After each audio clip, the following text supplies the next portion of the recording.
Les travaux de construction du siège de l'Assemblée nationale ont repris après une période de suspension due à des difficultés d'ordre technique. C'est du moins le constat fait par le ministre du cadre de vie, José Didier Tonanto, à travers une descente effectuée sur les lieux dans la ville capitale du Bénin, Porto Novo. C'était ce mercredi 28 septembre 2022. Compte rendu, Sira Tossa.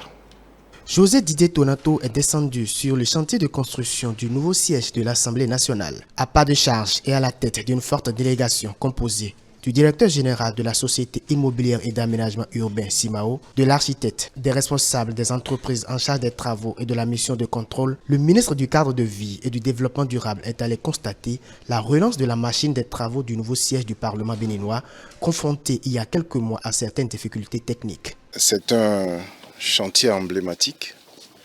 C'est une structure architecturale relativement complexe et donc qui demande des modes de mise en œuvre maîtrisés, pas simples. Je suis là aujourd'hui avec la CIMO qui est le maître d'ouvrage délégué, mais je suis également là avec le maître d'œuvre, Kéré Architecture, et une mission DET, ce qu'on appelle DET, c'est la direction d'exécution des travaux, qui nous garantit la qualité d'exécution telle que l'architecte l'a conçue, simplement parce que nous avons dû, compte tenu des difficultés de l'entreprise, des faiblesses que nous avons décelées, dû réorganiser le management du chantier.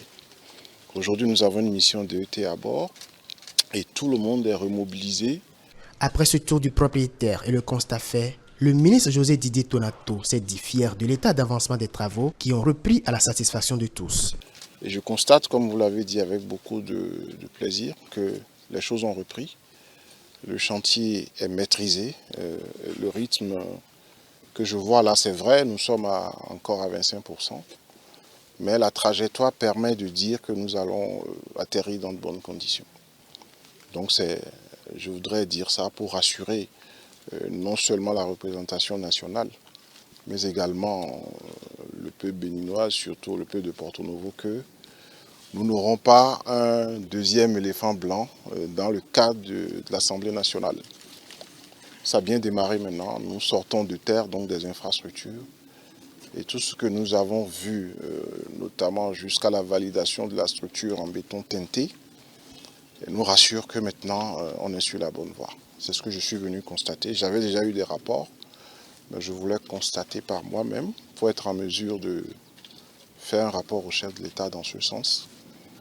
Parce qu'il suit ça de près et nous voulons maîtriser le retard qui est déjà constaté, mais terminer dans de très bonnes conditions. Il faut noter que cette descente du ministre du cadre de vie sur le chantier de construction du nouveau siège de l'Assemblée nationale lui a permis de passer au peigne fin le bâtiment satellite, le plancher bas de l'esplanade en cours de réalisation, sans oublier les échantillons de béton teinté.